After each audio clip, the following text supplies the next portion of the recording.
Welcome to Mollyun with Chris. My name is Chris, and I'll be your host for this. And here's my team.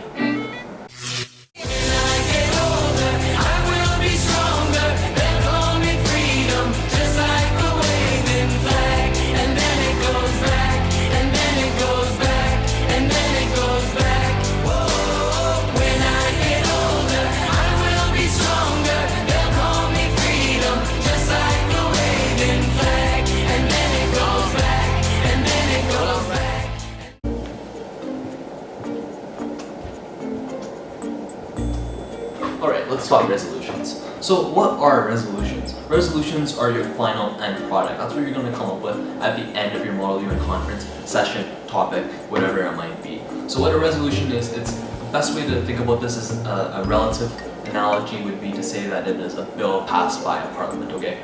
So it's something that you turn from a bill into a law, working paper into a resolution that the United Nations passes, and then it becomes into effect. However, the difference here is laws are legally binding. They force other people or nation to do a certain thing, whereas a resolution only makes suggestions, okay? Only makes suggestions. So as you'll see with your prompt words as well, they'll say recommends that we do this, requests that we do this, okay? Commands that we do this.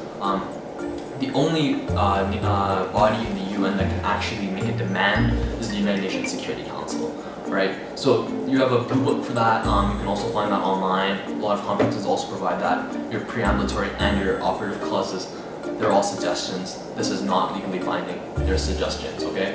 So part of that you have to understand your committee's role, which is why you need to research your committee. That's something that's also important that we probably did mention in the research video, but that's something you should know. Research your committee, understand what your committee does, its mandate, its role in the UN. That's all very important, what you're supposed to accomplish, what you're supposed to do, okay?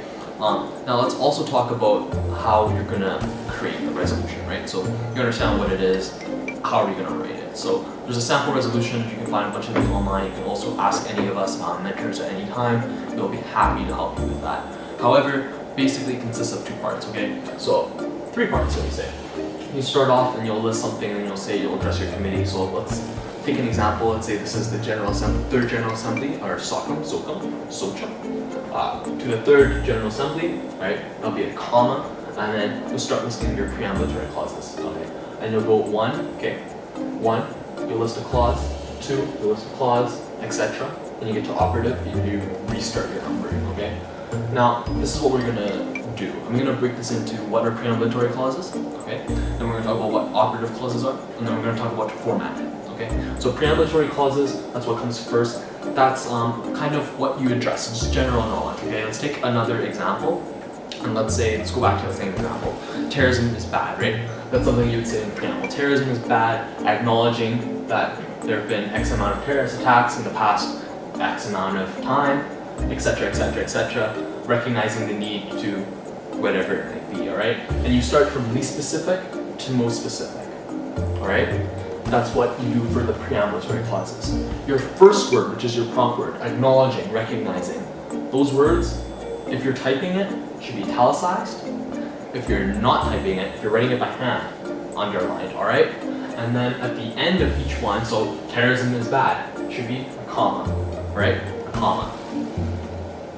Least specific to most specific, all right? Including like references to resolutions, which should be kind of near the end. No actions should be here, right? It's just recognizing things that you've done in the past, things that are happening right now, basically just providing background information for the operative clauses that happens next, okay? Least specific to most specific, commas, either underlined or italicized, your prompt word. General background information. Then we move on to the operative clauses. That's what you actually do. You're proposed to do things. Suggests, recommends, encourages, those type of things. So you can encourage nation states to contribute to an annual fund, let's say, managed by the UN to combat global terrorism. It encourages or supports nations who provide anti-terrorism seminars to their military or whatever else it might be. Those are the type of things you put in the operative clauses. And you would go from most specific to least specific. Alright, so you go for something that's really important, the main meats and potatoes of your resolution. That goes first, you get all the way to the end, And something that that we like to use a lot sometimes would be we would remain to be actively seized on the matter. It's usually something the Security Council would say, saying that we want to refer it to the General Assembly, or we're not quite finished discussing this topic. Something like that. Any referrals and stuff like that should be kind of at the end. You don't want to have that be the main part of your resolution. Oh, well, we're not going to deal with it, we're just going to send it away. That's not what you do, okay? Solution, and then kind of referrals, stuff like that. Again, the first word should be either underlined or italicized. Italicized if typed, underlined if writing by hand, and those would be the prompt words. You'll find those again in any conference booklet or in your Blue Book, or as well, you can also Google that online, right? However, the differences between preambulatory and operative clauses, you have a semicolon to end it, and the final operative clause will end with a period, right? So it should be this shaped, right? Least specific to most specific, from most specific, back to least specific.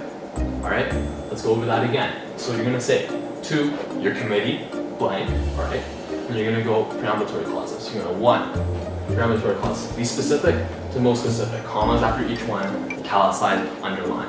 Then we're going to go to operative clauses, alright? So you have operative clauses here, that's the things that you're going to do, not the background information, that's the preambulatory clauses. Alright, operative clauses, things that you're actually going to do, recommend, changes that you're going to make. Again, 1, 2, 3, 4, 5, etc. And go out and semicolon, italicized, or underline once again for your prompt words. Final one, and period, most specific to least specific.